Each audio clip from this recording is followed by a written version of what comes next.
오후 3시에 정확하게 이제 그 윤석열 대통령을 비롯한 이제 관련 피고인 8명에 대한 1심 선고 공판이 막 끝났습니다. 그래서 윤석열 전 대통령 무기징역 원래 사형이 선고됐었죠. 그다음에 김용현 전 국방장관 징역 30년. 원래 김용현 전 국방장관은 징역 무기징역이었었죠. 구형이 됐었죠. 네.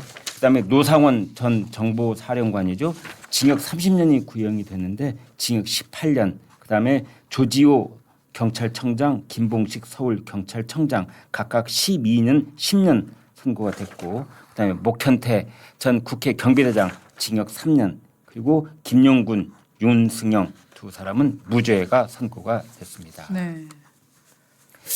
대부분은 그러니까 이런 이제 각각의 피고인들에 대한 형량도 물론 중요하지만 전체적으로는 그 이 지귀현 재판부가 특검과 공수처 등등이 구형 그동안 수사해 왔던 그 수사 내용이 정당했다고 포괄적으로 전체적으로 정당했다라고 네. 인정을 했고, 그렇습니다. 그다음에 이제 국헌 분란이 있었다라고 인정을 했고 폭동이 있었다라고 인정을 해서 내란 혐의에 대해서 우두머리 혐의, 그다음에 중요 임무 종사 혐의 등등에 대해서 모두 유죄 선고를 내렸습니다. 그렇습니다.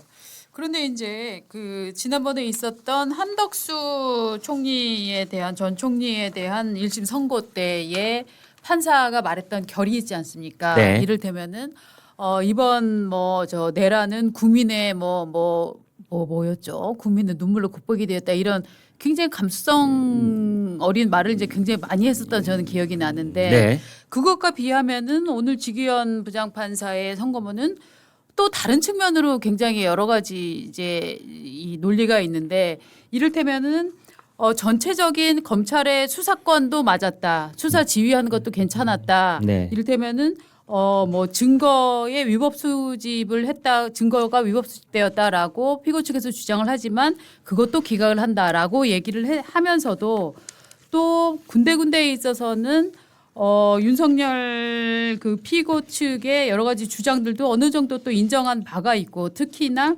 검찰 주장에서 굉장히 황당했던 부분들은 저는 윤석열 전 대통령이 장기 독재를 꿈꾸기 위해서 계엄을 선포를 했다라는 것들이 이제 검찰의 그 사형 구형의 이유였잖아요. 네. 그 부분에 대해서는 그걸 그냥 기각을 그걸 인정하지 않아 버렸네요. 그렇습니다. 네. 네. 그래서 이것이 비교적 단기간에 계획이 되었고, 검찰은 1년여 이상 준비를 했었다라고 지금 주장을 하고 있지만, 이 재판부의 판단은 그렇게 1년여를 준비한 것이 아니라 민주당과의 갈등 끝에 격정적으로 그런 격정을 비친 것이다. 여러 차례 식사를 하면서 얘기를 한 적이 있지만 이거는 주도적인 계획을 설립한 게 아니라 격정에 휩싸인 발언이었다라고 평가를 하면서, 그게 장기 독재로 가기 위한 하나의 단계였다라는 부분들은 기각을 해버렸습니다. 네, 그렇습니다. 그러니까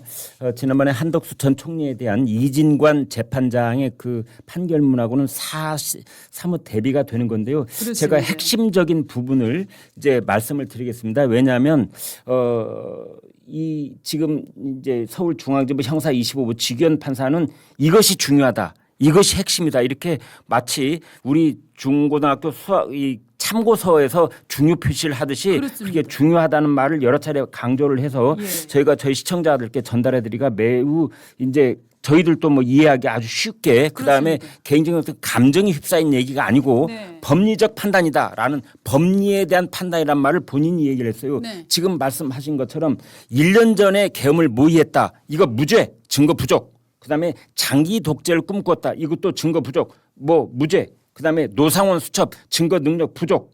그다음에 여러 식사 자리에서 가령 그 군 사령관들하고 밥을 먹으면서 했다는 발언, 이런 것도 지금 말씀하신 것처럼 단순한 불만이나 격정 토로인 것이지 이게 계엄을 꿈꾸고 했던 것은 아니다. 네. 이제 그랬는데, 그러나 이제 인정된 사실이라는 말을 썼고, 그다음에 지규현 재판부는 이 재판부가 판단하기에는 이란 말로 시종일관 차분하게 그렇습니다. 이제 법리적 판단을 얘기했어요. 인정된 사실은 뭐냐? 군을 국회에 보낸 것이다. 그렇습니다. 예, 이제 그걸 했고요. 그다음에 법리에 따른 것으로서 이제 이 얘기를 했는데 법리에 따라서 이렇게 얘기를 했습니다. 이른바 제일 중요한 것이 이제 대통령으로서의 국가 긴급권이라는 건데요. 이게 국가 긴급권이 바로 비상계엄입니다. 그런데 비상계엄이 곧 내란죄는 아니다. 그래서 비상계엄을 내란죄라고 보는 건 절대 아니다라는 말을 강조를 하면서 맞습니다. 동시에 그러나 국회의 권한을 침해하고 그다음에 행정과 사법의 본질을 침해한 것은 그것은 국회 문란 내란죄의 성립 요건이 된다. 맞습니다. 이렇게 그걸 분명하게 선을 그어달라고 했는데 맞아요. 글쎄요. 이제 저는 개인적으로 네. 그 말이 아닌가 싶기도 한데 일단 직위원 재판부는 일단 이 비상계엄 그 자체가 내란죄로 곧바로 성립되는 건 절대로 아니다. 그렇죠. 그러나 국회의원들의 출입을 봉쇄하려고 시도를 했다든지 그다음에 행정사법의 여러 가지 기능에 대해서 본질적으로 뭔가 침해를 하려고 했던 것 네. 이것은 그것이 비록 마비의 목적이 있었다면은 그리고 실력 행사가 됐다면 그것은 국헌문란이고 내란죄가 성립한다 이렇게 결론을 내린 겁니다. 그렇습니다. 그래서 이렇게 얘기를 했어요. 윤석열 피고 측은 이게 무리한 탄핵, 야당의 무리한 탄핵, 그래서 당시에는 그 야당이 반국가 세력이나 다름이 없었다. 국회가 그렇기 때문에 이거는 국회에 대한 경고다라고 얘기를 지적을 하고 있지만 주장을 하고 있지만 이것은 동기와 목적을 흔드는 주장이다라고 정확히 정리를 했습니다. 네. 뭐냐면은 비상계엄을 선포하게 된 계기가 될 수 있지만 네. 그런 상황 정치적 상황이라는 게 하지만 목적은 군을 국회에 보내서 국회의 기능을 일부 기간이라도 정지시키려고 했었던 목적성이 있다. 그런 네. 목적을 가졌기 때문에 이것은 피고인들의 주장을 받아들일 수가 없다라고 얘기를 하면서 굉장히 재미있는 비유를 했는데요. 성경을 읽는다는 이유로 촛불을 훔칠 수는 없다. 이렇게 얘기를 그렇습니다. 했습니다. 예. 오늘의 직위원 판사의 그 이제 법리적인 해석은 또 예. 저희가 자세하게 나중에 말씀드릴 기회가 네, 있겠거니와 전반적인 그 이 한마디로 내일 아침 신문에 일면 톱으로 뭐가 꼽힐까를 생각해 보면 성경을 읽는다면서 촛불을 훔칠 수는 없다. 그렇습니다. 이제 이 한 문장에 모든 것이 농축돼 있다라고 볼 맞습니다. 수가 있겠습니다. 맞습니다. 네. 그리고 또 이를테면은 내란죄는 목적범인데 네. 이를테면은 계엄의 요건이 미비한 계엄을 선포한 것하고 네. 국가를 전복하려는 목적성을 가진 내란하고 어떻게 같이 지금 동등선상에 둘 수가 있느냐 이런 논란들이 논리적으로 굉장히 많이 지속이 되었었잖아요. 네. 이 직위원 부장판사는 이 내란의 목적을 결국은 의회의 기능을 마비시키는 것 네. 이것만으로도 국가의 헌정 질서를 마비하는 것으로 이것은 내란죄에 해당한다라고 지금 판시를 했습니다. 그렇습니다. 예, 그러면서 네. 그런데 이거 집합범이라는 설명을 하면서 왜냐하면 내란죄라는 건 한 명이 저지를 수는 없고 네. 여러 사람이 의식을 공유해서 우리가 이렇게 해봅시다라는 의식을 공유하고 목적성을 공유해야 이 집합범으로서 형태가 갖춰지는 건데 그렇기 때문에 앞서서 말씀드린 윤석열 대통령 외에 나머지 5사람은 다 이제 목적을 그렇습니다. 공히 갖고 있었다. 그렇습니다. 공동으로 인지하고 있었다. 집합범으로 인정을 그렇죠. 했습니다. 네. 한 명은 그 중에 보니까 미필적 고의라는 판단을 하고 있더라고요. 네. 보니까 한 미필적 고의라도 목현태 그 경비대장에 대해서는 미필적으로나마 고의성이 있었다라고 정리를 하니까 네. 미필적 고의도 이제 유죄에 해당을 하잖아요. 네. 그래서 이제 이거는 집합범으로 묻고 대신에 2명에 대해서는 무죄 판결이 나온 게 바로 이런 목적성이 없었다. 네. 어떤 행위를 하기는 했지만 국회의 기능을 정지시켜야지 네. 이런 목적성이 없었기 때문에 이 두 사람 김용균, 윤승영은 무죄다 이렇게 정리를 해냈는데 네. 저도 오늘 이 직위원 부장판사의 이 선고 내용을 들으면서 이런 생각을 했어요. 네. 직위원 부장판사를 두고는 정말로 저는 세상에 우리나라에서 어떤 판사를 두고 이렇게 마녀 사냥이 강하게 일어났었나 생각해 보면은 조희대 대법원장하고 직위원 부장판사가 아마 마녀 사냥을 당한 2명의 저는 판사라고 생각을 하는데요. 네. 이들을 둘러싸고 정말 말도 안 되는 음모론까지 주장이 되었었고 심지어는 이렇게 마녀사냥을 당하니까 재판부나 주변에서도 지기현 부장판사는 행동이 좀 가벼운 거 아니야? 본인에게도 문제가 있었겠지. 뭐 이런 종류의 이제 그 얘기들도 일부 나왔었거든요. 네. 근데 오늘 제가 보니까 지기현 부장판사의 경우에는 말투는 굉장히 순박하고 어떻게 보면은 기존의 다른 판사에 비해서 이것은 매우 중요합니다라든가 중요한 지점인데요라고 얘기를 이렇게 넣어줌으로써 제가 보기에는 일반 판사들이나 법조계에서 볼 때는 너무 가볍다라고 느낄 수도 있겠지만 우리 같은 일반인들이 보기에는 정말 중요한 것과 어떤 논리 구성들을 차근차근 설명해낸다는 점에서 저는 지기현 부장판사가 이 판결의 내용을 떠나서 굉장히 그 일반 국민들에게 이해하기 쉽고 납득할 수 있는 판결을 내리고자 노력하는 판사다 뭐 이런 느낌은 가졌어요. 네. 일단 이제 윤석열 전 대통령이 내란죄가 유죄가 되기 위해서는 이제 내란의 구성 요건을 모두 충족시켜야 되는데 네. 거기에는 두 가지가 있죠. 국헌문란이었느냐, 그다음에 폭동이었느냐. 그리고 그렇습니다. 이 재판의 유죄를 선고하기 위해서는 공수처에 내란 수사권이 있었느냐. 이제 이 세 가지를 따져봐야 됩니다. 그래서 핵심 쟁점이 세 가지라고 할 수 있겠는데 그 세 가지 모두 다 지기현 재판부는 첫 번째 국헌문란이었다 이렇게 판단을 했고 두 번째 폭동이었다 이렇게 판단을 했고 그다음에 공수처 수사권뿐만이 아니라 검찰에게도 검찰 공수처 공이 이 내란에 관한 수사권이 있다. 왜? 직접 관련성이 있기 때문에. 네. 그래서 이 앞서 있었던 그러니까 한덕수 전 총리라든지 또는 이상문 전 행안장관이라든지 그리고 이제 윤석열 전 대통령의 그 한남동 공관에서의 체포 방해 혐의 뭐 이런 것들 그 모두를 다 포괄해서 그것이 모두 다 그러니까 내란죄의 구성 요건에 해당된다. 이제 네. 이렇게 판단을 한 것입니다. 그렇습니다. 양은경 기자가 지금 TV조선 방송을 마치고 아이고, 여러분들과 함께 이제 이 판결 선고 내용을 좀 같이 좀 논리적으로 뜯어보기 위해서 지금 같이 나오셨는데요. 네. 아유 고생하셨죠. 아유 아닙니다. 네, 늦었죠. 이 네. 예상을 한 대로 나왔습니까? 선고가 어떻게 됐습니까? 어떻게 보셨어요? 저는 사실 개인적으로 예상한 대로 나온 것 같아요. 네. 일단은 앞선 두 판결의 유죄 판단을 넘어서기가 좀 어려운 측면이 있었고, 네. 네 그리고 양형 측면에서도 특검이 사형을 구형을 했기 때문에 유죄를 한다고 그러면은 무기징역이 가장 유력하지 않았나 네, 싶었는데 뭐 그냥 그대로 나온 네. 사실은 이제 이 네. 오늘 판단에 앞서서 이진관 재판부, 백태현 재판부, 류경진 재판부 그러니까 차례대로 한덕수 23년 이제 판단 그다음에 네. 이제 백대현 재판부는 체포 방해 5년 선고했고 네. 류경진 재판부는 이상민 행안장관에 대해서 7년 선고를 했거든요. 그 각각의 그 모두가 서울중앙지법입니다.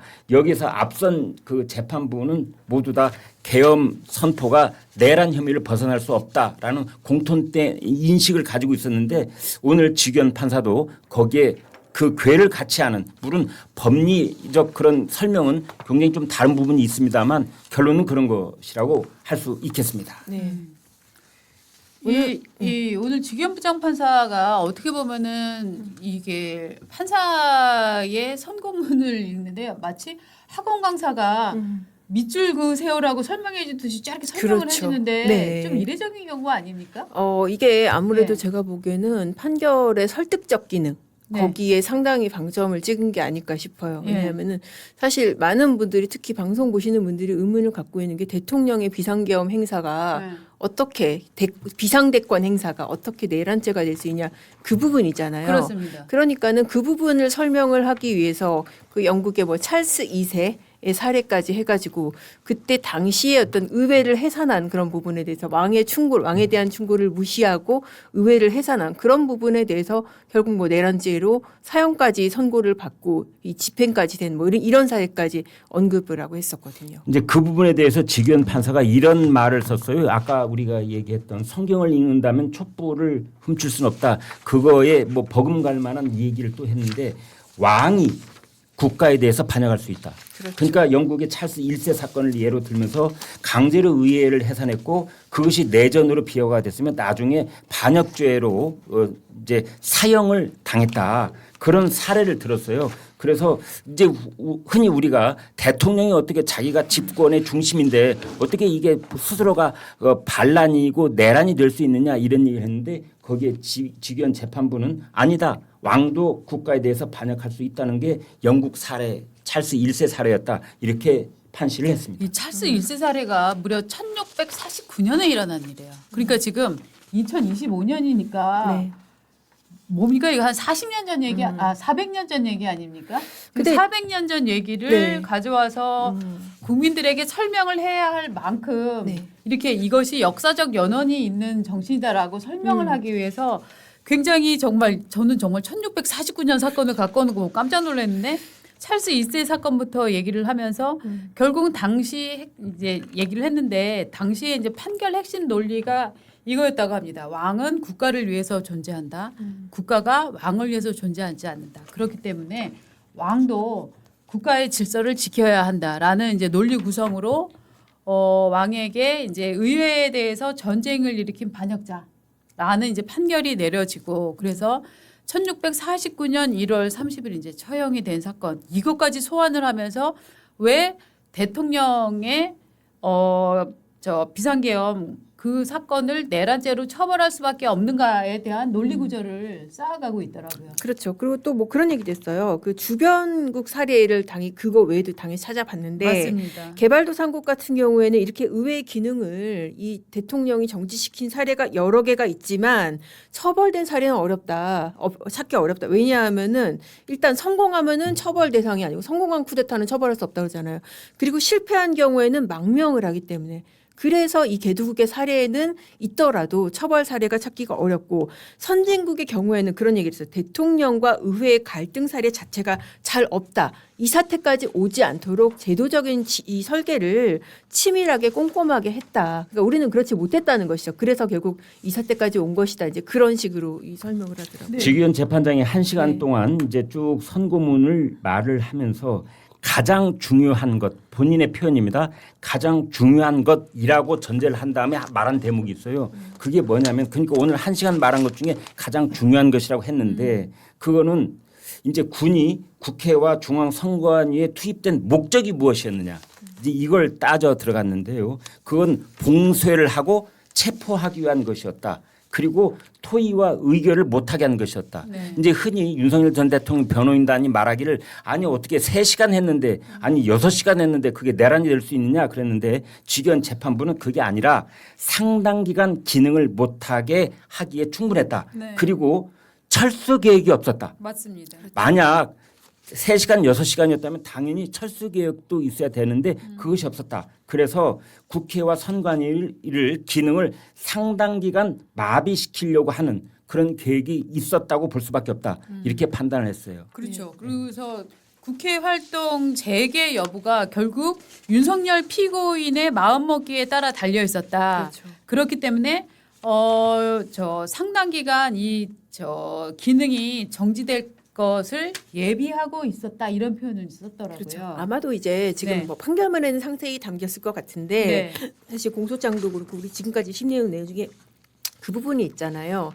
그러니까 4명이서 한 명씩 끌어내라라든지 그렇게 당시에 이제 뭐 곽종근이라든지 이런 사람들이 네. 들었다는 부분 있잖아요. 네, 네. 그런 진술이 아마도 이 실제로 그런 얘기를 한 것으로 윤석열 전 대통령이 그런 얘기를 한 것으로 인정했을 가능성이 상당히 높아요. 그렇습니다. 그렇기 때문에 네. 이 국회의원들을 의사당에서 끌어내라는 것은 결국은 안에 아무도 없게 해가지고 계엄 해제를 불가능하게 하려는 것이고 그것은 이거는 일시적인 어떤 경비 차원의 군 투입이 아니라 사실상 기한이 없는 국회 장악이라고 본 것이죠. 그러니까 이제 네. 그 예하 사령관들한테 끌어내라라고 했던 발언이 하나가 있고 이제 윤석열 전 대통령의 변호인 측에서는 아니야 경고성 발언이었어. 네. 뭐 나중에는 계몽령이라는 표현까지 나왔지만 그런 부분에 대해서는 경고성 발언이었다. 계몽령 이 부분은 재판부가 하나도 인정을 하지 않고 끌어내라고 했다라는 발언이 신빙성이 높은 것으로 그렇게 판단을 했다고 볼 수 있습니다. 네. 사실은 근데 이 저 오늘 직위원 부장판사 워딩 중에서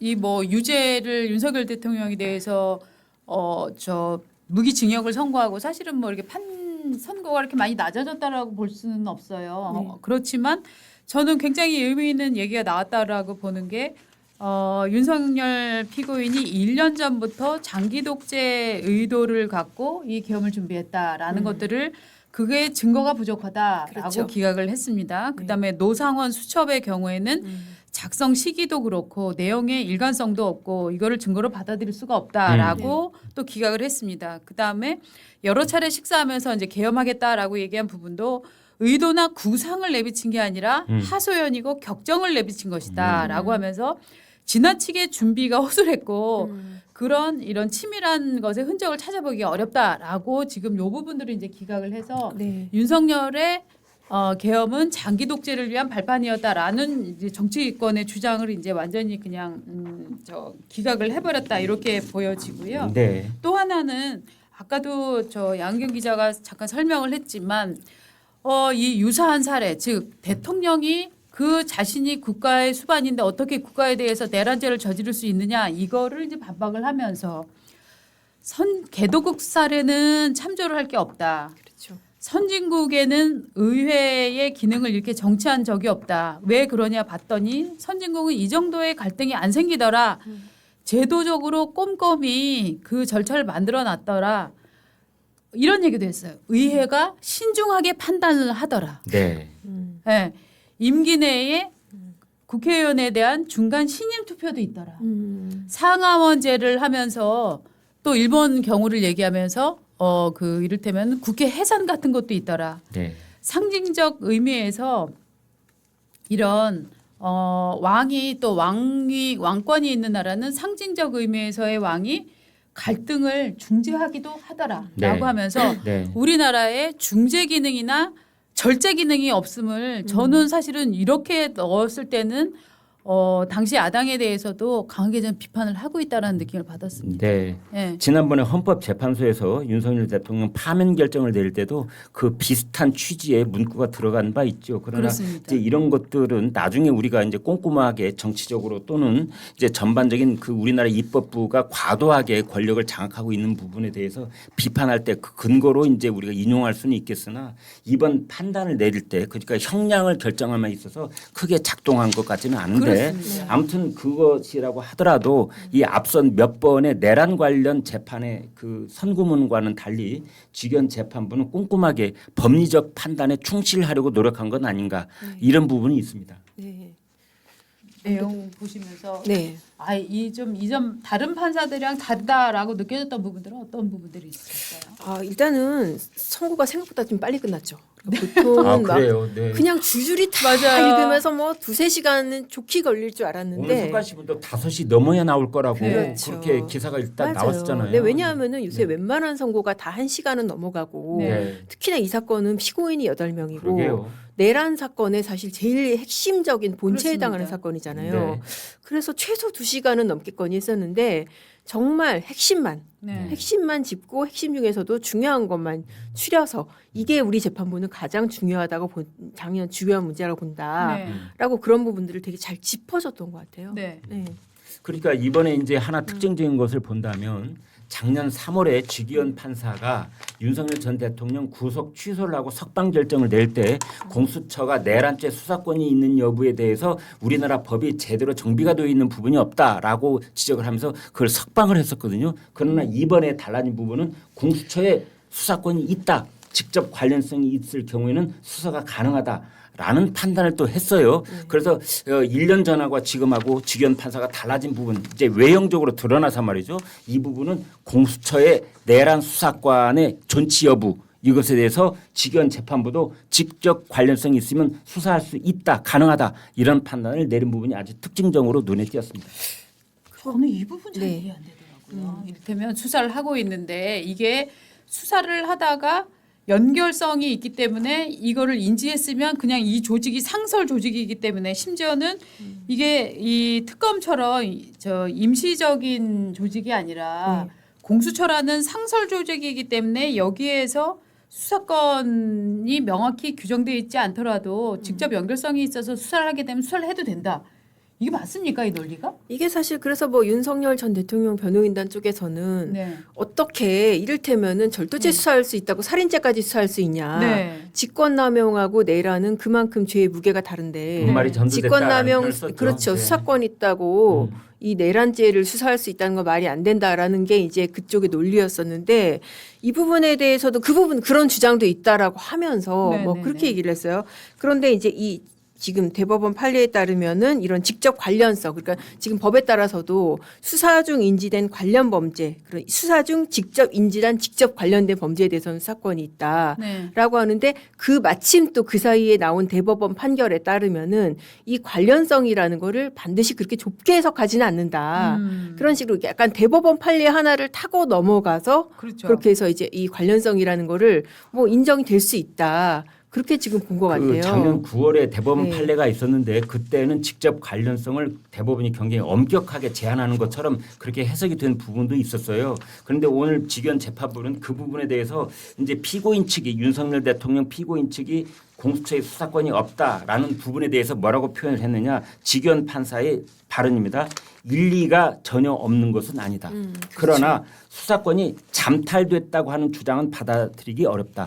잠탈이라고 이제 평상시에서 우리가 네. 들을 수 없는 그런 단어를 썼더라고요. 그래서 검찰의 기소를 받아들여야 한다라는 것이고 그다음에 이제 그래서 이 유법적으로 증거가 수집된 것 아니냐라는 이제 주장을 그동안 피고인 측이 해왔는데 그것은 아니다. 전부 다 적법한 증거다라고 판시를 했습니다. 사실 잠깐 저도 여쭤보고 싶은 게 네. 있는데 수사 과정에서 인지한 사건 이게 수사 과정에서 인지한 사건이다라고 하면 새로운 사건을 인지하는 것이 그 새로운 사건을 사건을 인지하는 거지. 네. 기존 사건의 해석에 관한 문제를 새 사건으로 인지할 수 있느냐 이거에 대해서는 어떻게 보세요?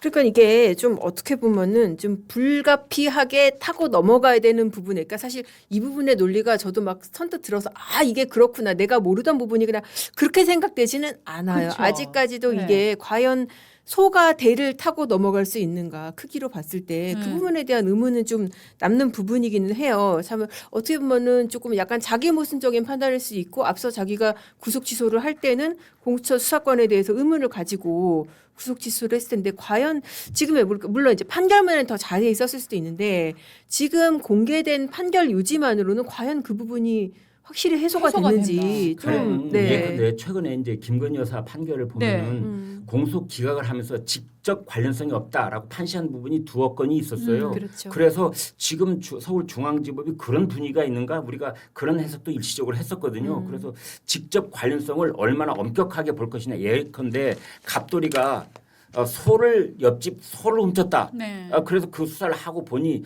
그게 아니라 뒷집에 있는 닭을 잡아먹었네 했을 경우에 이게 직접적 관련성이 있느냐 없느냐 이제 이런 부분으로 따져 들어갈 수가 있는데 가령 뭐 옆집에 있는 처녀에 대해서 성희롱을 했다더라 뭐 이런 또 수사 과정 속에 드러난 이제 인지 사실을 가지고 수사를 했을 경우에 이것까지 가령 기소가 가능하냐 이제 이런 여부라고 우리가 쉽게 이제 비유를 해볼 수가 있는데 이번 직위원 재판부는 그렇지 않다.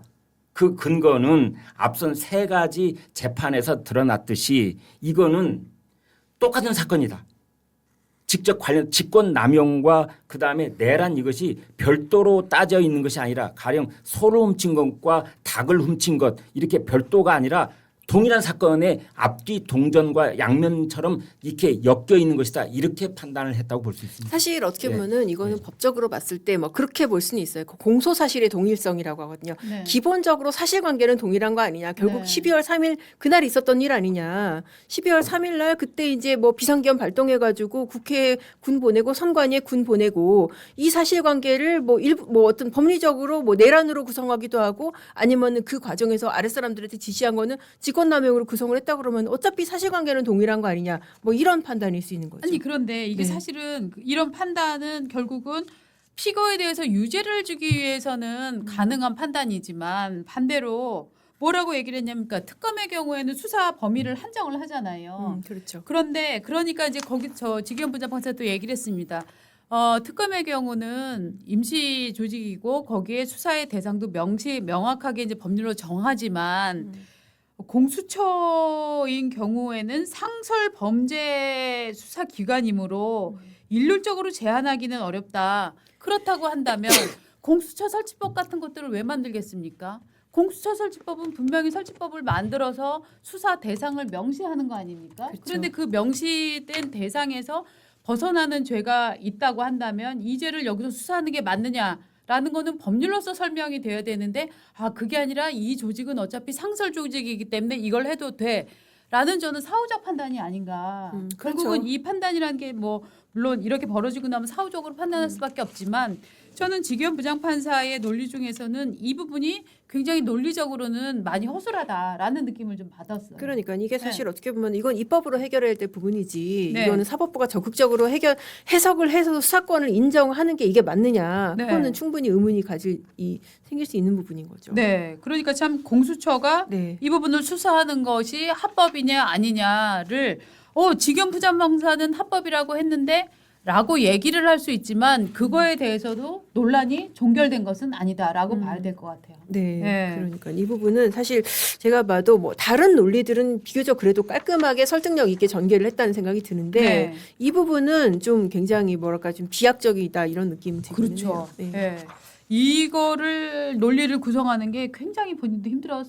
그렇죠. 그런가? 왜냐하면은 네. 이거를 못하고 넘어가면은 유무죄 판단을 못하고 아예 공소기각이 될 수도 있는 문제이기 때문에 그렇습니다. 그래서 네. 사실 많은 분들이 이것은 공소기각이 될 수 있다라고 어느 분 뭐 상당수의 분들이 희망을 가지셨던 이유가 바로 이제 이런 지점이었잖아요. 그렇습니다. 예. 그 이제 설 연휴 기간 동안에 네. 신문에 찍히지는 않았지만 이제 인터넷 공간에 또 이제 언론사의 닷컴에 가령 이번에 공소 기각의 가능성이 뭐 퍼센테이지는 몇 퍼센트 안 되지만 그게 만약 공소 기각 판단이 나온다면 네. 김건희 여사 때처럼 그거는 이제 그 공수처가 수사권이 있느냐의 여부를 놓고 그렇습니다. 그분에 대한 판단이 나오면 네. 내란죄를 판단할 필요가 없어지는 거예요. 그렇죠. 그 계엄이 내란이냐 여부를 생각할 필요도 없이 그냥 시발부터가 잘못됐다 해서 그걸 이제 끝장낼 수가 있는데 그걸 처음 시작하자마자 그러니까 그 판결문을 읽기 한 5분 10분 이내에 그렇습니다. 검찰도 수사권이 있고 그다음에 공수처도 수사권이 있다. 무엇에 대해서? 내란에 대해서. 그 심지어 이렇게 이 이제 얘기도 판단을 했어요. 해버렸어요. 그것도 이 얘기도 했어요. 심지어 검찰 기록을 빼더라도 네. 경찰 기록으로 봐도 기소의 적법성은 위배되지 않는다. 그러니까 그리고 왜냐하면은 또 뭐 네. 그런 걸로 얘기했죠. 그러니까 경찰은 수사권이 있잖아요. 네. 그리고 경찰이 수사를 했었고 네. 그리고 경찰이랑 같이 공조본을 구성을 했고 네. 검찰하고 경찰 공수처 검찰은 빠졌죠. 그리고 경찰 공수처가 공조본을 구성을 했고 그러니까 법적으로 따지면 하자치유라고 그러죠. 그러니까는 그런 문제가 있었더라도 네. 이런 이 법적인 문제가 치유가 됐다 이제 그런 논리로 보여요. 네.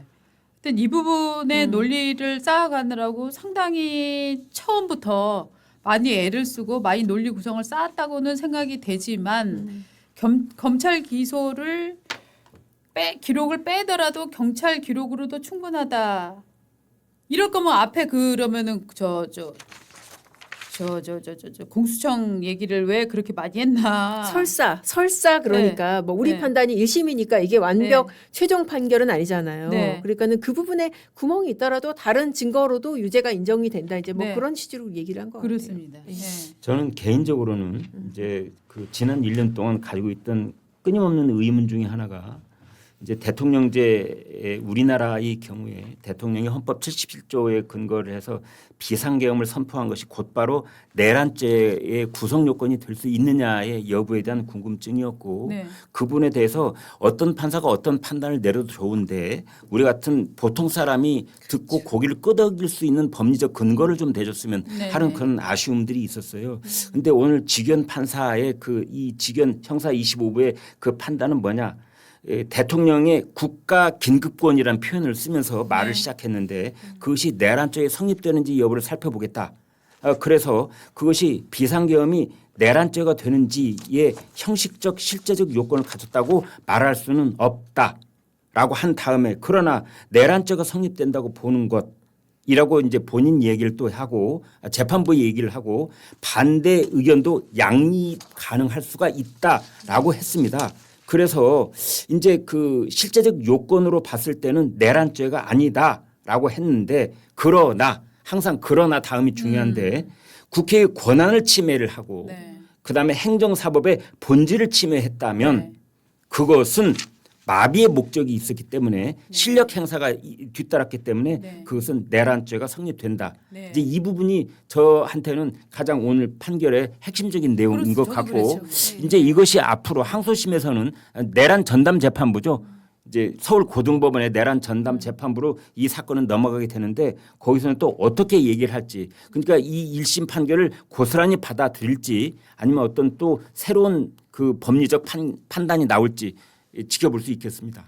그러니까 지금까지 그 대립의 구도가 그거잖아요. 그러니까 아니 어떻게 대통령의 비상대권 행사가 어떻게 내란이 돼라는 논리하고 아니 비상계엄 요건을 못 갖췄으면은 내란이지 대통령이 비상계엄을 선포했다라 내란이지 딱 그 두 주장이었는데 오늘 지기현 재판부는 요건을 못 갖췄다고 이 비상계엄이 내란은 아니다. 그렇지만은 이 비상계엄으로는 실현할 수 없는 목적을 뛰어넘어서 이를테면은 정말 국회 활동을 저지하고 마비하고 기능을 못하게 하고 이런 목적이었으면은 내란죄가 될 수 있다. 약간의 조금 연결고리를 만들어서 거기에서 이제 네. 지기현 판사가 네. 전반부에 뭐라고 했느냐 오늘 판결의 핵심을 이야기했다. 아, 그 핵심이 얘기는. 뭐냐 군을 국회에 그렇죠. 보낸 것이다. 네. 네. 네. 이제 이 부분으로 법리적 틀을 이제 세워놓은 것 같습니다. 네, 저는 지금 양경 기자가 말씀하신 이 부분을 저도 굉장히 중요하게 적어놨는데 이렇게 얘기를 했어요. 그러니까 요건이 갖춰지지 않은 비상계엄에 대해서 이것을 바로 내란으로 볼 수 있느냐,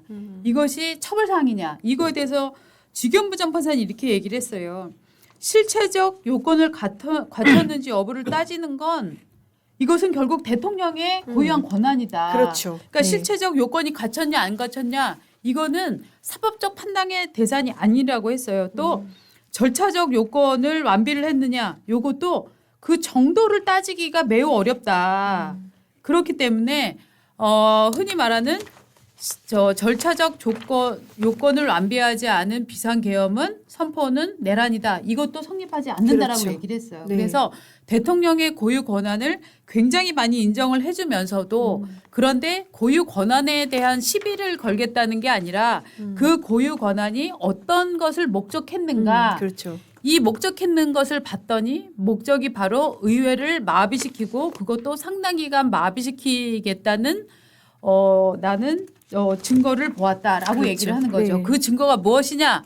그 증거는 비상계엄에서 그러면은 이 사법부를 어느 정도 마비시키는 거를 그러면은 국회에 군 병력을 투입하고 경찰을 투입해서 언제 그러면은 빼낸다 하는 그런 시간표가 없더라. 그렇죠. 그런 계획서가 없었다. 이것은 결국은 국회에 경찰과 군을 넣는 것은 대통령이 집어넣었다가 대통령이 원하는 시점에 빼겠다는 거 아니냐. 이게 바로 내란에 해당한다라고 그러니까, 얘기를 하고 있어요. 그러니까 이게 사실 법조계에서는 네. 차 12.3 이 계엄 발생했을 때 그러니까 조금 인사이트가 있는 사람들이 그랬어. 아유 국회에 군대 보냈으면 끝이야. 그런 얘기들을 했었는데 네. 결국 그 판단이 지금 오늘 결과로 이어진 거냐. 사실 왜냐하면 그러네요. 이게 그러니까 대통령의 비상대권 행사로서 계엄이 어떤 사법이나 행정에 있어서 상당히 여러 가지 제한을 취할 수 있는 건 맞는데 네. 국회에는 손을 대서 안 됐잖아요. 네. 국회에 손 대면 안 돼. 왜냐하면 국회한테는 계엄 해제권이 있으니까. 그렇죠. 그런데 국회로 군대를 보냈다. 네. 이거에서 정말 속된 말로 진짜 게임 끝이다. 아. 네.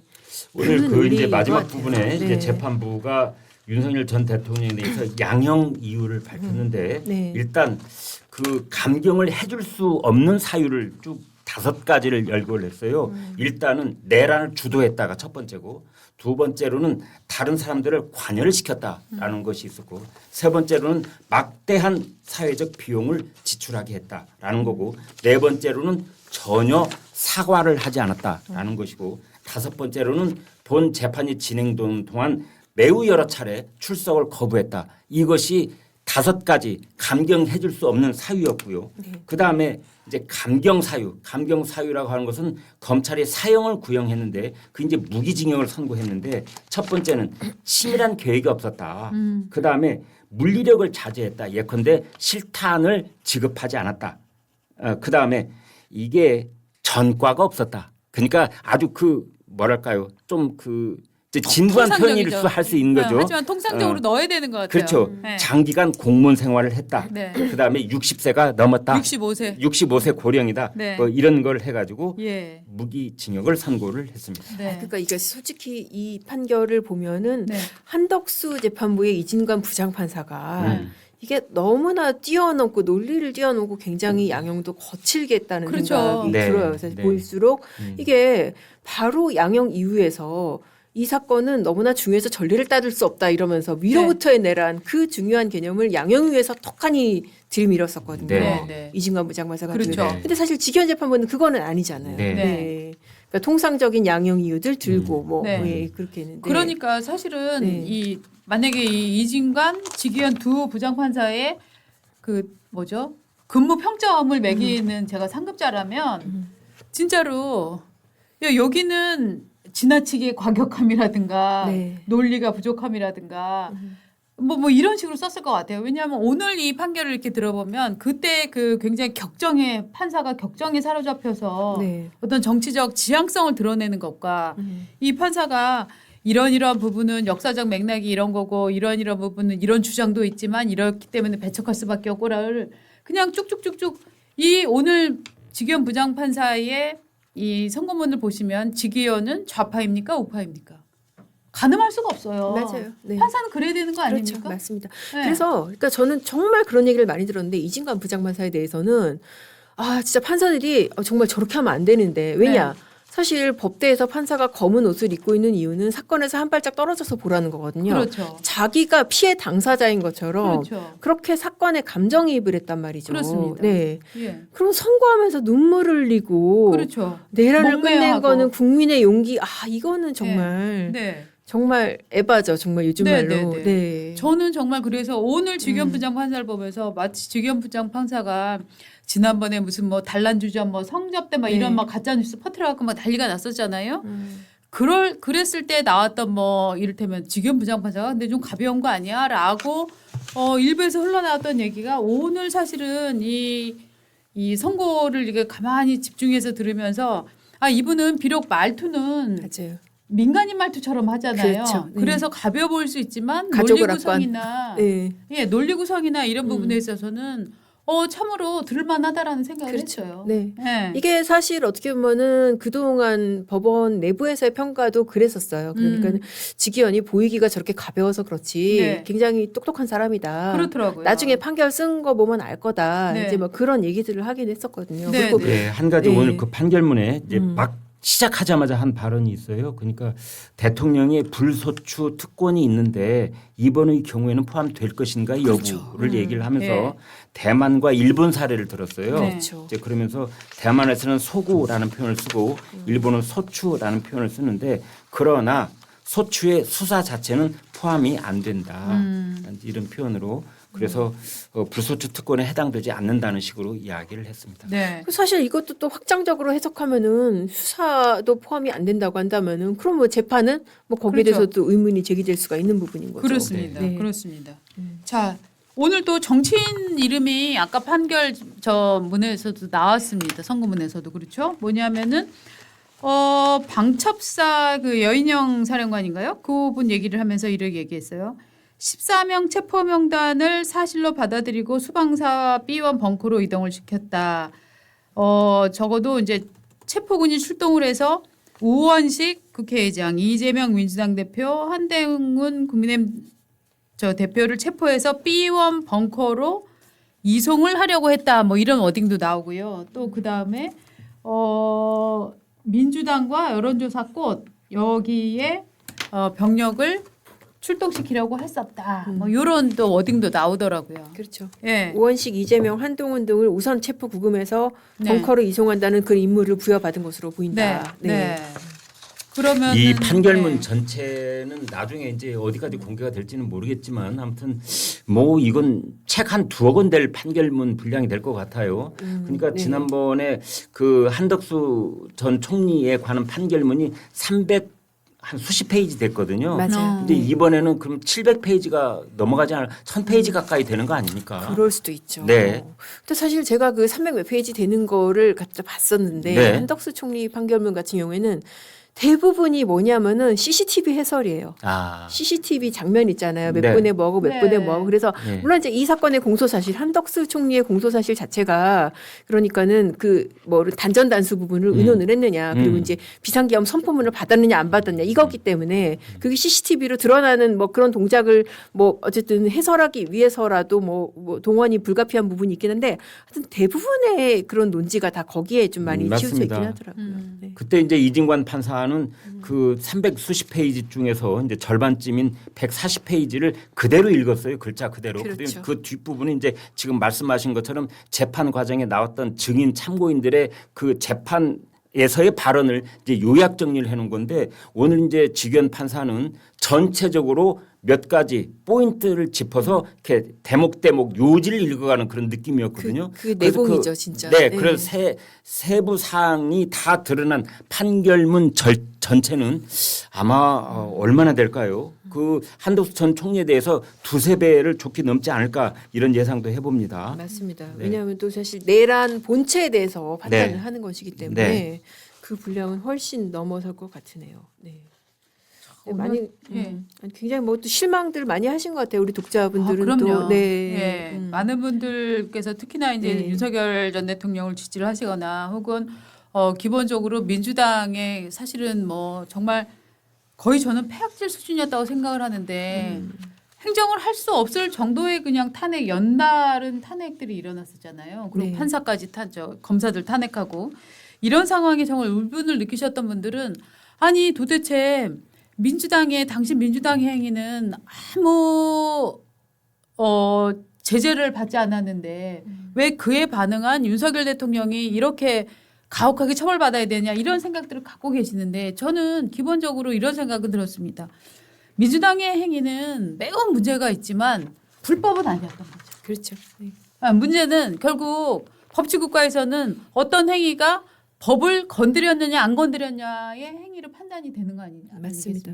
네. 그런 점에서 저는 윤석열 대통령이 굉장히 어리석었다라고 생각을 합니다. 그리고 이제 오늘 직연 판사가 한 발언 중에 이제 그 내란이 그 구성 요건 중에 중요한 것이 폭동이었느냐에 대한 판단 여부예요. 거기에 대해서도 얘기를 했는데 한 지방의 평온을 해할 정도 이것은 대부분 판례에 나오는 표현입니다. 네. 이제 그래서 그 다음에 서울과 수도권의 평온을 해했다라는 표현을 했더라고요. 네. 그런데 이제 여기서 우리가 판단을 쉽게 내릴 수 없는 이유가 뭐냐면 판결문 전체를 봐야 되고 여기 이제 인용되어 있는 관련 여러 가지 사항들을 종합적으로 검토를 해야 되는데 그냥 발언만 딱 보고는 수도권 전체가 평온히 해했어? 아마 고개를 갸웃하시는 저희 시청자들이 계실 거예요. 이런 거는 좀 시간이 필요할 것 같아요. 그래서 판결문의 이 부분에 대한 판단의 그 근거가 무엇이었는지 그걸 좀 살펴야 될 것 같습니다. 근데 이제 이런 얘기도 했습니다. 군이 무장을 하고 출동하는 자체, 헬기를 타고 출동하는 자체,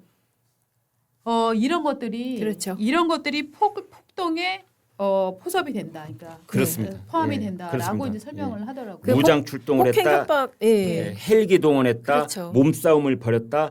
체포를 하기 위한 장구를 가지고 있었다. 네. 다수가 출동했다. 이 다섯 가지를 들어서 네. 그 이제 최광의 이것도 그 전두환 노태우 그 당시에 그 판결을 내렸을 때 동원됐던 표현이에요. 최광의 가장 넓게 뜻을 해석한다 이런 뜻입니다. 이제 그렇게 위해서 폭동을 규정을 했는데 앞으로 이제 그 내란 전담 재판부하고 대법원까지 갈 때 이런 부분 또 어떻게 판단이 계속될지 좀 지켜볼 근데 일입니다. 그 부분은 바뀌기 어렵다고. 왜냐하면 네. 이거는 확립된 법리이기 때문에 네. 그러니까는 이게 폭행 협박이라는 게 최협의부터 가장 좁은 의미부터 최광의까지 있어요. 그러니까는 네. 보통 우리가 말하는 폭행 협박 누구를 때리고 협박하고 그게 그냥 좁은 의미의 네. 폭행 협박인 것이고 이런 내란 같은 경우에는 내란에서의 폭행 협박은 최광의다라는 게 이게 확립된 어떤 그런 학설이에요. 학설이고 그렇군요. 네. 네. 판례고 그렇기 때문에 최광의 네. 이런 말도 저는 이번에 처음 들었는데 가장 넓은 네, 의미에 그러니까 가장 넓은 네. 광 뜻의 이렇게 그렇죠. 썼더라고요. 네, 왜냐하면은 아. 그러니까 직접적으로 총뿌리를 시민한테 겨누거나 그런 폭행 협박이 아니더라도 출동한 것 자체, 그러니까 무장 군인이 투입된 것 자체, 이것도 폭행 협박이다라고 네. 보는 것이죠. 그러니까 그만큼 어떻게 보면 앞서 이제 직위원 재판부가 그것도 설명을 했잖아요. 그러니까 어떤 직접적인 결과가 발생하지 않더라도 위태범이라는 단어를 아마 썼을 텐데 그렇습니다. 그렇죠. 그러니까 어떤 직접적인 결과가 발생하지 않더라도 그런 위험을 가져온 것만으로도 무겁게 처벌하는 게 이 내란죄다. 네. 그만큼 내란죄가 가져올 수 있는 결과가 심각하기 때문이다. 그런데 이제 라는 그 것이죠. 직원 판사가 서울과 수도권에 평원을 해했다. 그러면은 지방은 아니라는 건지 가령 비수도권은 아니라는 건지 왜냐면 뭐 이런 것도 저기 사실은 네. 네. 어떻게 가령 제주도에 있는 제주도민들은 이번 그 2024년 12월 저녁에 가령 평원이 해야 하지 않았다는 건지 저는 어떤 쪽에 예단을 하려고 하는 것이 아니라 서울과 수도권에 한정되어서 평원이 했다고 하는 그 판단의 근거가 무엇이었는지 그게 아마 그 궁금해요. 부분일 거예요. 네. 왜냐하면은 국회하고 선관위에 투입을 했잖아요. 국회 여의도에 네. 있고 아, 선관위는 과천에 있고. 있으니까. 네, 그래서 수도권이라는 말을 썼다. 최소한 서울과 수도권 그렇게 지금 표현을 한 거죠. 남태령 넘어오는 길에 지금 네. 군대가 네. 남태령 네. 넘어오는 네. 길에 네. 평원을 네. 했다. 그렇게 볼 수가 있는 나중에 것이죠. 판결문을 좀 자세히 네. 보고 싶은 대목이 그런 것들입니다. 맞습니다. 왜냐하면 전체적으로는 그동안 우리가 제기돼 왔던 그런 어떤 쟁점에 대해서 거의 다 짚어서 얘기를 했기 때문에 네. 사실은 별도의 토론이 필요할까 싶을 만큼 거기서 일일이 다 직원 재판부가 맞습니다. 대답을 했어요. 네. 그래서 이제 이건 일단 지나가고 그 다음에 이제 궁금은 우리 정치권 특히 이제 민주당과 국민의힘 그 다음에 이제 조국당 뭐 그 다음에 개혁혁신당 이런 쪽에서는 어떤 반응을 보일지 이것도 아마 저희 국민들이 관심을 가질 것 같습니다. 일단 가장 먼저 이제 국민의힘 장동혁 대표가 어떤 메시지를 낼 것이냐. 네. 이게 사실 굉장히 중요한 제일 상황인 중요하죠. 것 네. 같아요. 민주당 쪽은 저희가 예견을 할 수 있는데 그렇습니다. 아마 네. 민주당 쪽에서는 왜 사형을 선고하지 않았느냐 네. 이런 부분으로 이제 분노를 표출할 사람이 저는 굉장히 많다고 생각을 합니다. 네. 그런데 일단 장동혁 대표 같은 경우에는 일단 오늘은 별도의 입장을 장동혁 대표가 내지 않는다고 지금 아, 기사가 그렇습니까? 나왔습니다. 예. 그래서 일단 이르면 사실 오늘 당장 내는 것도 저는 그렇게 중요하지 않다고 보고요. 내일 정도의 입장이 나올 가능성이 크다고 합니다. 그래서 최보윤 그 수석 대변인인데요. 장 대표가 입장을 내려는 시기가 아직 결정된 것은 아니지만 오늘은 조금 미루고 내일 아침에 입장을 낼 가능성이 크다. 왜 그러느냐 물어봤더니 여러분들이 의견을 낼 것을 고려해 지켜보고 입장을 낼 가능성이 크다. 그다음에 당 대표로서 메시지가 통일되게 나가는 게 사실은 중요하잖아요. 네. 사실 뭐 최고위원들이라든가 이런 분들하고 또 의견을 좀 조율해서 네. 나가는 게 좋기 때문에 오늘 중에는 간단하게 이제 당의 입장이 나올 수도 있겠지만 뭔가 더 장고를 한 어떤 입장은 내일쯤 나올 것이다라고 지금 기사가 나왔습니다. 네. 예. 참고로 윤석열 전 대통령 뭐 변호인단도 뭐 이제 입장을 냈는데 아, 그래요? 뭐 네. 세게 냈네요. 보니까 정해진 결론을 위한 요식행위다. 음. 이러려고 재판했나 한낱 쇼에 불과했다라고 제목을 뭐 그렇게 달았어요. 네. 사법부의 판단을 존중한다는 최소한의 말조차 꺼낼 수가 없다. 사법부가 정치 권력에 무릎 꿇었다. 뭐 그런 얘기로 지난 1년 동안 사건의 실체가 드러났고 대통령이 국회 표결 방해하라는 지시를 안 했음이 객관적으로 밝혀졌고 네. 뭐 위기에 처한 대한민국을 구하려는 대통령의 결단이었는데도 이거를 무시를 했다. 이러려면은 재판은 왜 있냐. 뭐 이런 입장을 냈습니다. 요 네. 입장에 대해서도 사실은 지기현 부장판사가 얘기를 했습니다. 이 과정에 윤석열 피고인이나 김영현 피고인이 일일이 관여하지 않았다는 지적도 있을 수가 있다. 그러나 내란죄로서의 책임은 그 맨 위쪽에 있는 그 사람이 궁극적으로 모두 책임을 져야 한다라고 아까 저 설명을 하더라고요. 그게 집합범 논리예요. 그러니까 네. 집합범이라는 게 보통의 공동정범 같은 경우에는 이 역할, 이 사람이 구체적으로 누굴 때렸는지 누굴 가뒀는지 이거를 다 가린단 말이죠. 그런데 네네. 집합범이라는 것은 이게 너무 많은 사람이 때로 어떻게 보면은 범죄를 저지른다 그런 개념이잖아요. 그 집합법 네. 개념에는 주범 종범의 개념이 일부 들어가 있다고 봐야 되는 겁니까? 그러니까 이게 집합범이라는 것은 그러니까는 아주 좀 규모가 큰 상태에서의 공범을 말하는 것이고 이 집합범은 일일이 역할을 가리지 않는 게 특징이에요. 아, 네. 그런데 그 중에서도 집합범 중에서도 내란죄는 관여 정도에 따라 책임의 정도에 따라서 그나마 세 개로 나누긴 했죠. 그러니까 내란 수계, 중요임무 종사 그리고 네. 이제 부하수행 그렇게 네. 나눈 뭐 그런 네. 범죄인 거죠. 그러면서 이번에 부하 네. 수행에 해당되는 판단은 없었어요. 부하수행은 없고 다 이제 네, 윤석열 전 중요임무종사. 대통령 빼고는 중요임무종사로 했는데 그러다 보니까 아마 이제 2명은 무죄가 났잖아요. 네. 그 김용균, 네, 윤승영. 김용군, 윤승영 이런 네. 그 군경에 그러니까는 네. 뭐 말단이라고는 할 수 없지만은 뭐 네. 우두머리라고 볼 수 없는 네. 이 급에 대해서는 이제 무죄가 난 게 뭐 중요임무종사로 기소를 하다 보니까 거기에는 해당되지 않는다 이제 그렇게 네. 재판부가 그렇죠. 판단을 한 것 같아요. 그러면은 이 경우에 지금 무죄가 나왔는데 음.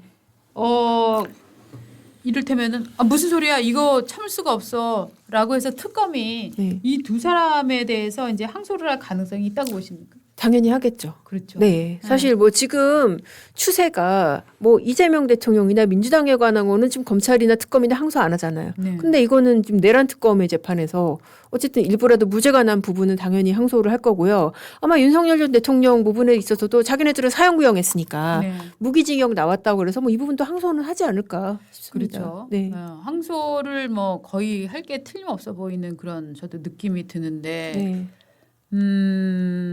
이게 결국은 항소의 경우에 내란 전담 재판부의 항소는 좀 특별한 절차가 있다고 봐야 되나요? 아니면 다른 거하고 비슷한가요? 아, 그러니까 사실 내란 전담 재판부라는 게 예. 결국은 뭐 크게 제 생각에는 크게 의미가 없어졌다는 생각이 드는 예, 게 예. 이게 기존에 있는 재판부 중에서 어떤 성향을 파악해서 너 맡아 이러면은 굉장히 위헌적인데 네. 뭐 결국은 이제 기존 재판부 중에서 제비뽑기를 해가지고 뽑아서 내란 전담 재판부를 정한 거거든요. 추천위원회는 지금 없어졌다고 봐야 되는 거죠. 그렇죠. 그건 없어지고 네. 그냥 판사들이 내부적으로 이 뽑기를 통해서 정한 거기 때문에 네. 결국 기존에 무작위 배당하고 뭐 크게 달라진 건 없지 서울 않을까. 고법에 형사부가 한 30여 개가 있잖아요. 네. 그럼 이제 그 중에서 이제 2개의 부가 더 설치가 되고 네. 거기 지금 이제 서울 고법에 있는 재판관들이 수백 명 있지 않겠어요? 그 중에서 이제 네. 2명씩 배당을 한다. 3명씩 그렇죠. 되겠네요. 3명씩 이제 네. 2개 재판부에 그럼, 배당을 한 것이죠. 네. 그러니까. 네. 우원식 저기 의장이 의견을 냈습니다. 제목이 뭐라고 떴냐면은 이 판결이 아쉽다. 내란 실패가 감경 사유가 된 점이 아쉬운 판결이라고 생각을 한다. 어떤 권력도 헌법과 법률의 틀 안에서 행사될 수 있다는 원칙이 분명해졌다. 윤 전 대통령은 이제라도 잘못을 뉘우치고 국민께 진심으로 사죄하기 바란다라고 얘기를 했고요. 다만 이 내란의 실패의 원인은 준비가 제대로 되지 못해서가 아니었다. 국회와 국민이 저항했기 때문이다. 그런 점에서 이 판결이 아쉽다. 이렇게 얘기를 했네요. 정치적인 언사로 그렇죠. 그냥 나올 수 네, 있는 네. 수준인 것 같아요. 정치인이 하는 말이죠, 그렇죠. 그건. 예, 네. 내란을 극복한 거는 국민의 용기를 그건 정치인의 언어지. 사실 그렇지. 판사가 그걸 했다는 게 그게 웃기는 거죠. 네. 그렇죠. 네. 그다음에 지금 한준호 더불어민주당 의원이죠. 지금 뭐 어디 더불어민주당 원내 대표입니다. 네. 의원이죠. 의원, 경기도 최고위원 아닌가? 예. 예, 그래서 경기도 지금 지사 후보죠. 지사 후보로 지금 네, 강력하게 지금 얘기가 나오고 있잖아요. 한 병도하고 잠깐 헷갈렸습니다. 네, 이 얘기를 바로 또 SNS에 올렸습니다. 내란 수괴에게 무기징역은 관용이다. 사형이 정의다라고 올렸네요. 네. 그냥 뭐 다 그 나올 수 있는 수준의 그렇죠? 네, 왜냐하면 네. 사실 민주당에서도 이 정도 예상했고 그러니까는 이 정도 반응 내고 딱 그런 느낌인 거예요. 네.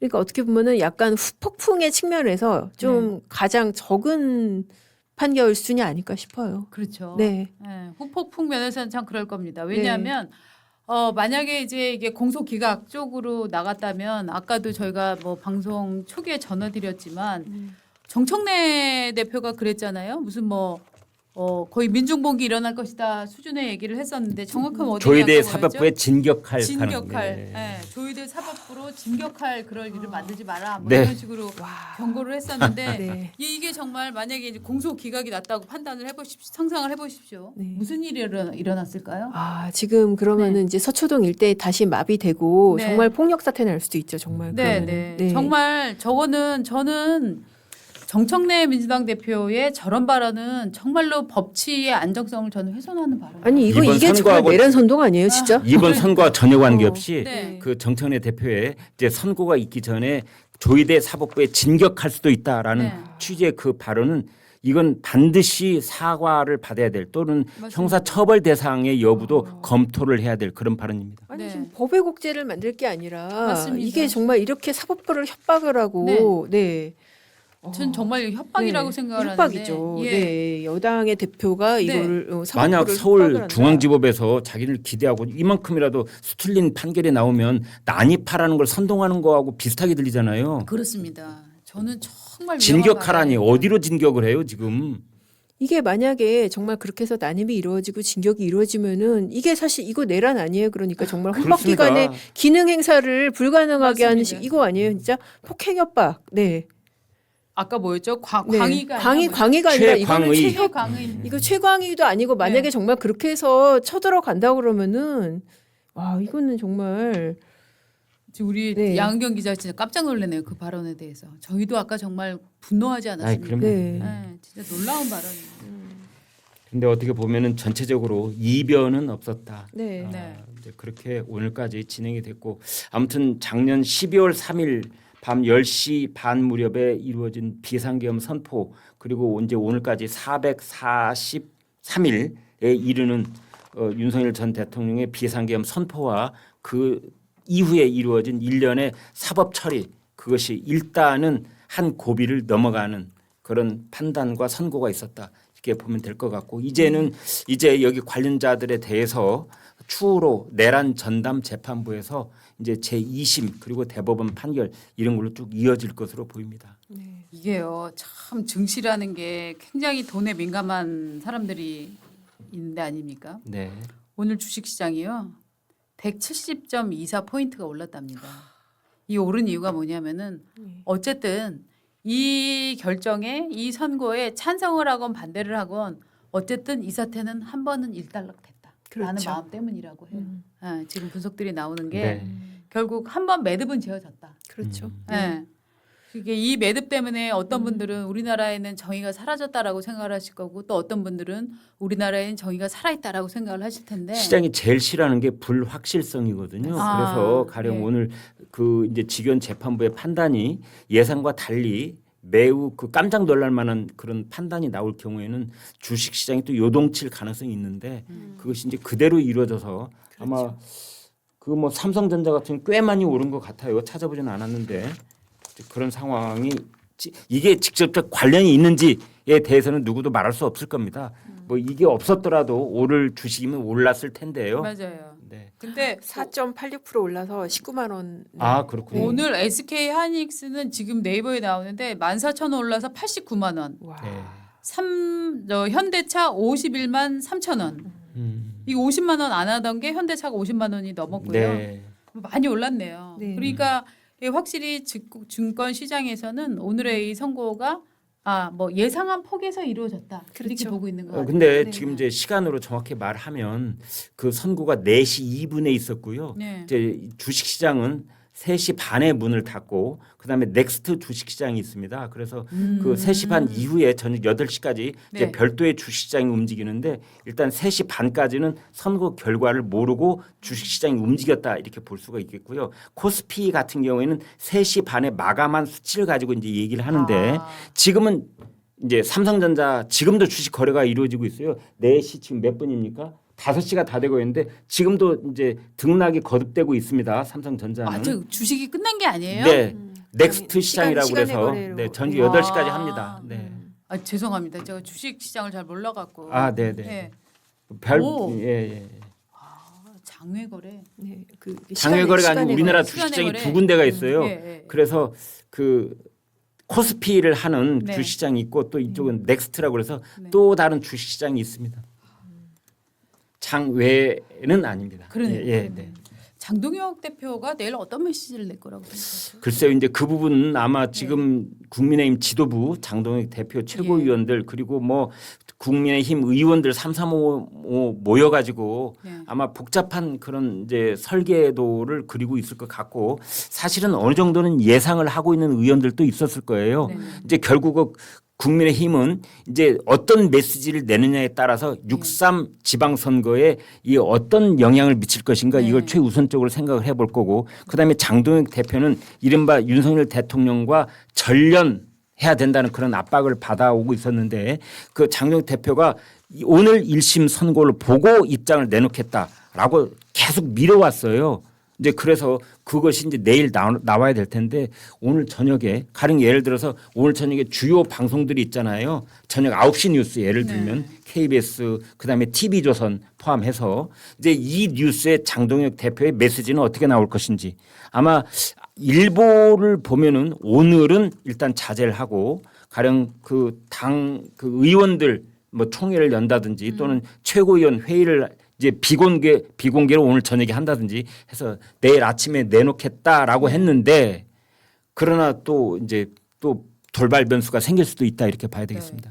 일단 오세훈 시장이 이 선거 결과를 보고서 SNS를 올렸네요. 오늘 네. 윤석열 전 대통령 1심 선고가 있었다. 사법부의 판단 앞에 대통령을 배출한 정당의 일원으로서 참담함을 느낀다. 반성과 참회의 진정성을 받아주신다면 100번이고 1000번이고 저부터 한 분 한 분 손을 잡고 말씀을 드리겠다.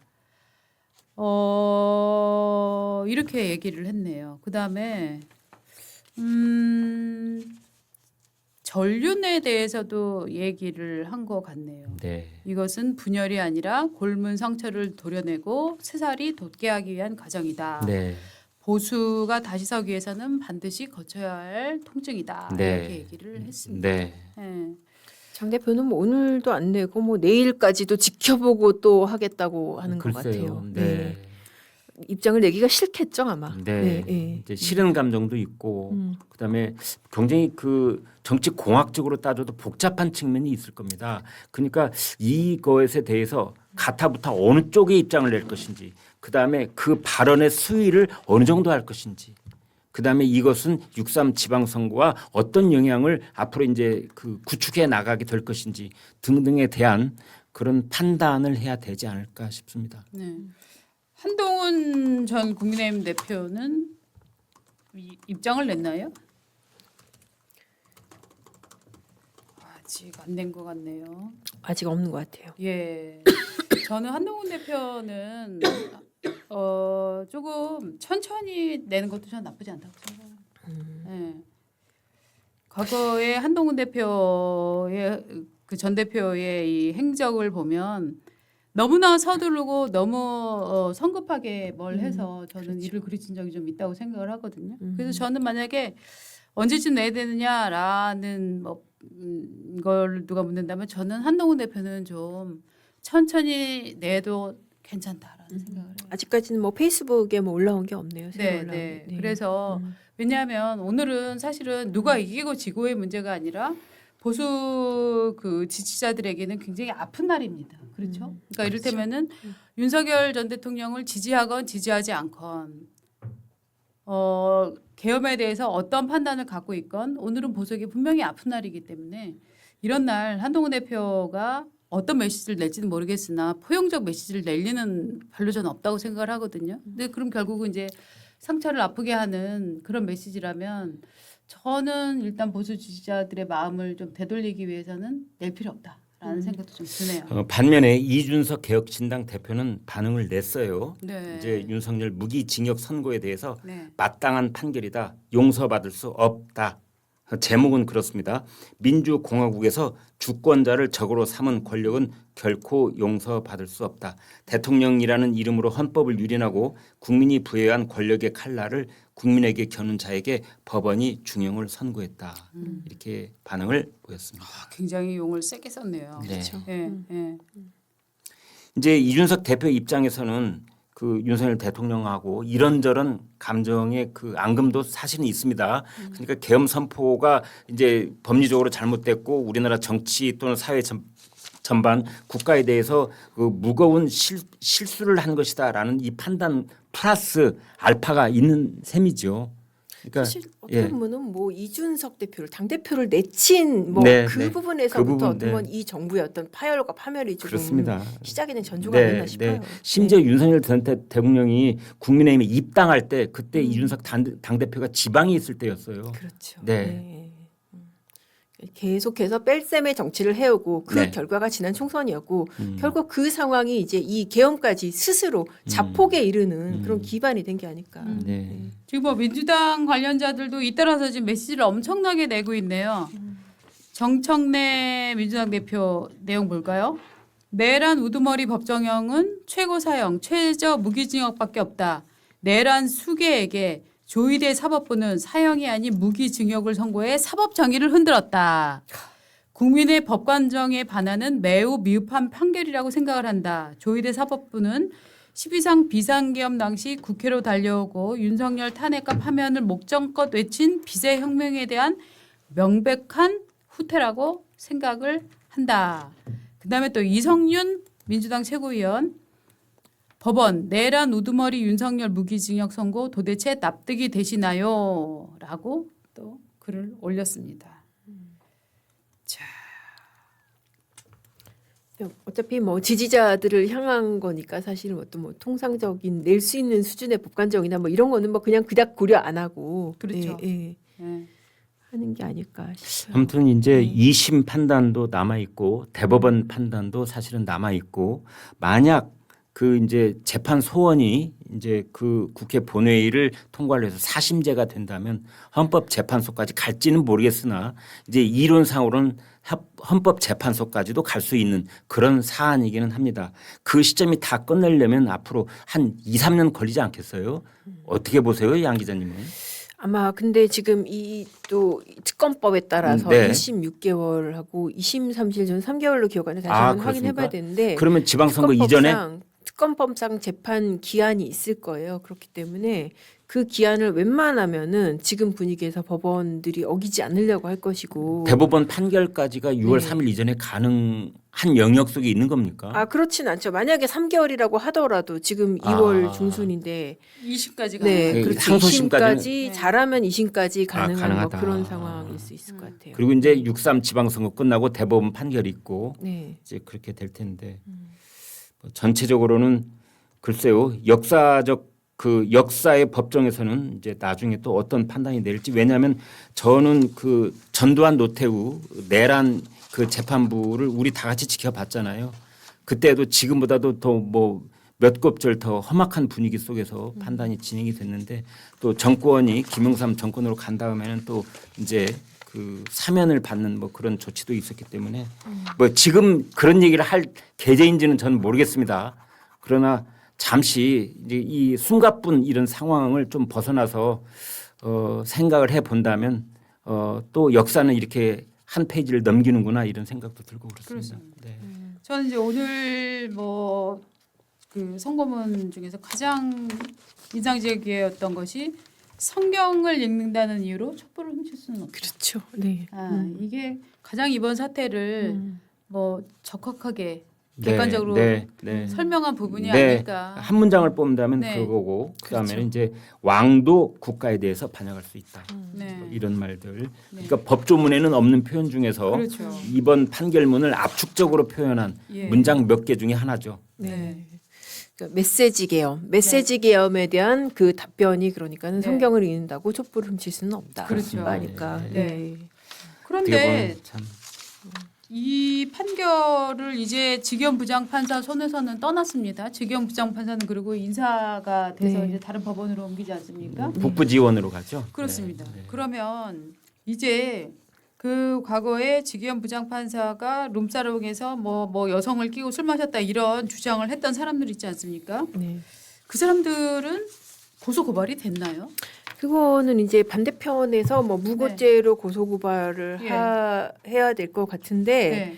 근데 이게 지금 그 부분에 대해서 사실관계가 네. 제대로 확정이 안 됐고 다만 이제 분명한 것은 이 민주당이나 그런 제보자가 주장하는 것 같은 그런 사실관계는 밝혀지지 않았다라는 그렇죠. 거거든요. 법원은 지금 네. 제가 알기로는 징계가 명확히 다 끝났나요? 그렇죠. 징계에 넘길 사안이 없다는 거죠. 그렇죠. 왜냐하면은 룸사롱 접대받은 거 아니니까 후배들하고 저녁 먹고 그렇죠. 2차에서 가가지고 거기 물론 여성 종업원이 있는 술집이긴 한데 본인은 뭐 일단 뭐 한 잔인가 마시고 그냥 나왔다는 거잖아요. 네. 그래서 이 징계에 넘길 만한 그런 비위 사실은 발견되지 않았다라는 게 이제 법 판단이고 물론 이제 야당이나 이런 반대편의 기세가 좋을 때 같으면 거봐 이거 거짓말이네 너네 지금 무고했잖아라고 해서 누군가가 고소고발을 하고 수사가 이루어질 수는 있는데 지금 분위기에서는 심지어 법원에서 민주당 인사들에 대해서 무죄가 나면은 기소한 검사를 고소하는 상황이거든요. 네. 네, 그렇기 때문에 이게 허위 사실 이쪽의 인사들 같은 경우 물론 이쪽의 인사는 아닙니다. 물론 이 지기현 부장판사가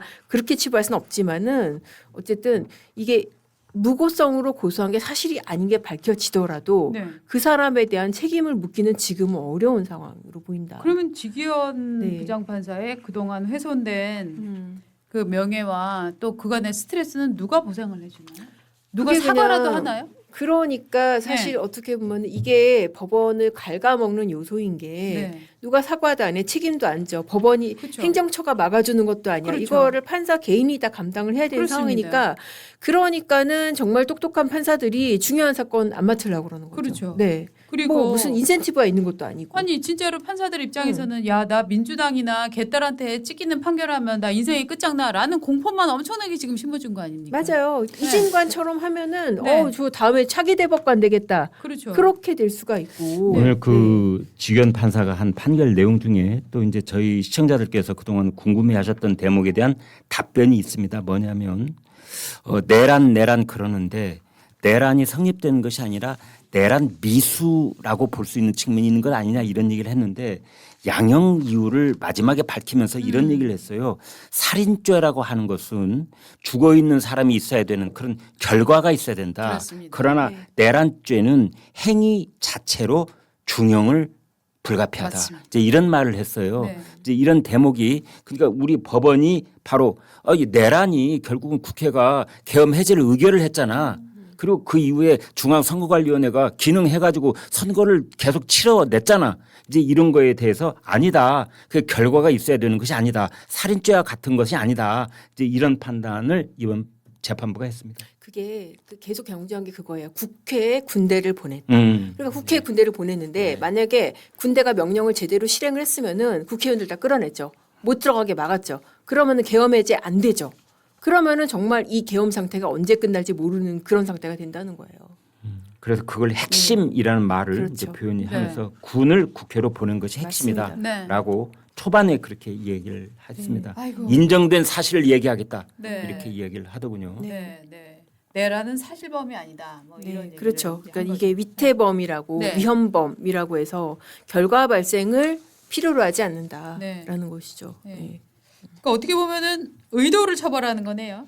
그쵸? 의도만은 아니죠. 사실 네. 어떻게 보면 국회를 군대로 보냈으니까 네, 네. 그럼 국회를 군대로 왜 보냈겠냐. 예. 질서 유지냐. 예. 아니다. 그 의원들 끌어내려고 한 거 아니냐. 아마 판결문에는 그 부분 판단이 들어있을 겁니다. 그렇죠. 네. 의원들을 끌어내려는 지시가 없었어도 끌어내려는 목적으로 그 사람들이 간 것으로 보인다라는 거죠. 그렇습니다. 그 네. 목적 부분을 그러니까는 투입한 목적이 국회 활동을 저지하고 마비시키고 기능을 못하게 하라는 거 아니냐. 이제 네. 그거예요. 근데 이제 그 목적이 판결문에서 들여다보면은 각종 증거로 이제 증명이 되느냐 이 부분이 맞습니다. 이제 남아 있겠죠. 그렇죠. 이제 네. 홍장원 진술이나 이제 네. 박종훈 진술이나 뭐 이런 것들이 아마도 상당 부분 신빙성이 인정이 돼서 증거로 들어가지 않았을까 싶네요. 네. 그리고 이제 오늘 지금 재판부의 이 판결 내용에 대해서 저희 시청자들께서 이제 고개를 갸웃하신 분들이 계신데 이제 그런 부분에 대해서는 오늘 판결을 전체적으로 이제 수용할 수 없다는 법학자나 또는 네. 법조인들이 있으면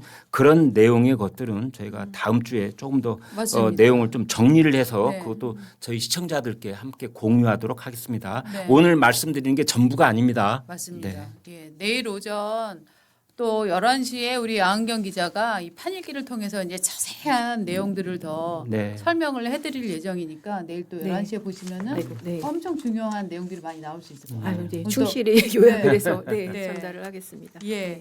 아 여러분 장시간 너무 고생 많이 하셨고요. 오늘 결과가 뭐 흡족하신 분도 있을 거고 정말 통탄의 판결이다 이렇게 판단하실 분도 계시겠지만 우리는 이런 것들에 대해서 어떤 판단을 우리 스스로 판단을 내릴 수는 있지만 그것에 대해서 너무나 과도한 음모론이나 뭐 이런 거에 휩싸일 필요는 없는 것 같습니다. 우리 조금 거리를 두고 단단히 이 구조를 한번 비교 분석을 해보는 그런 시간을 가지시면 더 좋을 것 같습니다. 오늘 장시간 여러분들 봐주시느라고 너무 고생 많이 하셨고요. 저희 또 다음 시간에 뵙겠습니다. 고맙습니다. 고맙습니다. 고맙습니다. 쟁하고 애뜰 나